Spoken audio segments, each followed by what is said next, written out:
ঢাকায় Asian cricket কাউন্সিলের সভা নিয়ে শক্তি পরীক্ষায় অনড় ভারত পাকিস্তান। দুই প্রতিবেশীর দ্বন্দ্বে বিপাকে আছে বাংলাদেশ। এসিসির বার্ষিক সাধারণ সভা আয়োজনের অনুরোধে সাড়া দিয়ে এখন বিড়ম্বনায় পড়েছে বাংলাদেশ ক্রিকেট বোর্ড। ক্ষতিগ্রস্ত হচ্ছে বিসিবি ও বিসিসিআইয়ের কূটনৈতিক সম্পর্ক। এরই মাঝে আজ ঢাকায় আসছেন এসিসির সভাপতি এবং পাকিস্তান ক্রিকেট বোর্ডের সভাপতি নাকভি। ক্রিকেটে ভারতের সাথে অস্থিরতা বাড়ছেই বাংলাদেশের। নিরাপত্তা শঙ্কায় আগস্টে সফর বাতিলের পর ঢাকায় এসিসির সভা বয়কটের হুমকি বিসিসিআইয়ের। ভারতের লেজ ধরেছে শ্রীলঙ্কা, আফগানিস্তান, ওমানও। উপমহাদেশীয় ক্রিকেটে প্রভাব বিস্তারে মুখোমুখি অবস্থানে ভারত পাকিস্তান। ঢাকায় এসিসির বৈঠক দুই প্রতিবেশীকে দিয়েছে লড়াইয়ের নতুন উপলক্ষ। বিসিসিআইয়ের ভেন্যু পরিবর্তনের অনুরোধে পাত্তা দিচ্ছে না এসিসি।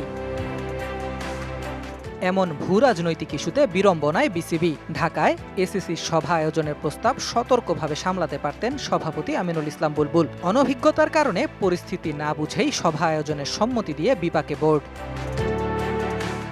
এসিসির গঠনতন্ত্র অনুযায়ী সভা আয়োজনে কোরাম পূর্ণ করতে হবে। ন্যূনতম ৩ টেস্ট খেলুড়ে দেশের পাশাপাশি 10টি পূর্ণ অথবা সহযোগী দেশের সভায় উপস্থিত থাকা বাধ্যতামূলক। সেই শর্ত পূরণ হওয়া নিয়ে আছে শঙ্কা, কারণ টেস্ট খেলুড়ে দেশ ভারত, শ্রীলঙ্কা ও আফগানিস্তান সভা বাতিলের পক্ষে।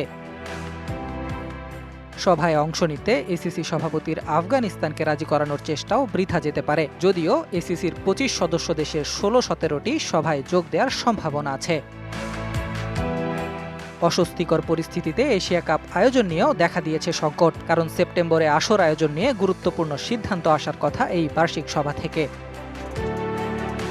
উপমহাদেশীয় ক্রিকেটে রাজনৈতিক বৈরিতা বিভেদ তৈরি করছে প্রতিবেশী দেশগুলোর মাঝে। পাকিস্তানের পর বাংলাদেশের সাথেও ভারতের দূরত্ব বাড়ছে ক্রমশ। Ahmed Nahid, DBC news desk.